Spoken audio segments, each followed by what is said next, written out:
이란이 한국 선박을 납포하면서 미국의 대이란 제재로 우리나라에 묶인 70억 달러가 다시 부각되고 있습니다. 국내 은행에 동결된 이 자금을 어떻게 처리할지 여부와 억류 문제가 긴밀하게 연결돼 있기 때문입니다. 신세롬 기자입니다. 도널드 트럼프 미 행정부가 2018년 이란 핵 합의를 파기하고 제재를 복원하면서 국내 은행에 동결된 이란의 원유 수출 대금은 70억 달러 규모입니다. 그동안 우리 정부는 이 돈의 처리 문제를 두고 이란과 물밑 협의를 이어왔습니다. 최근에는 해당 자금 중 일부로 코로나19 백신을 확보하겠다는 이란 측 제안으로 제재 주체인 미국의 특별 승인도 받았습니다. 지난해에는 동결 자금을 활용한 인도적 교역 재개 방안을 마련해 의약품 수출도 성사시킨 바 있습니다.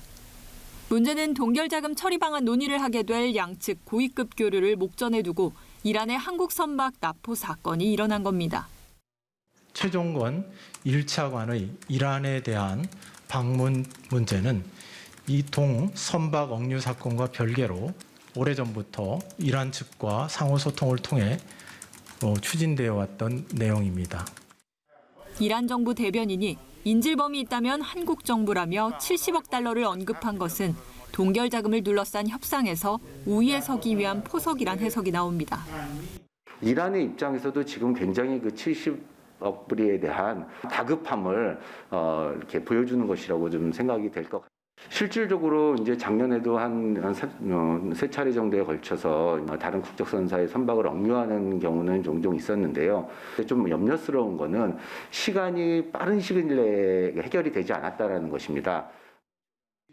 이란은 영국과 인도 유조선을 납포했을 당시에도 불법 해로 운항이나 환경오염과 같은 명분을 대는데 그때도 외교 문제에 대한 보복적 대응이었다는 분석이 따라붙었습니다.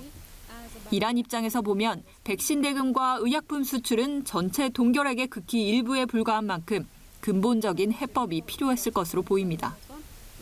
이란은 미국의 특별 승인에도 불구하고 자칫 백신 구입 대금이 미 은행으로 흘러들어갔다가 동결될 가능성을 우려하는 등 미국에 대한 깊은 불신을 보이고 있습니다.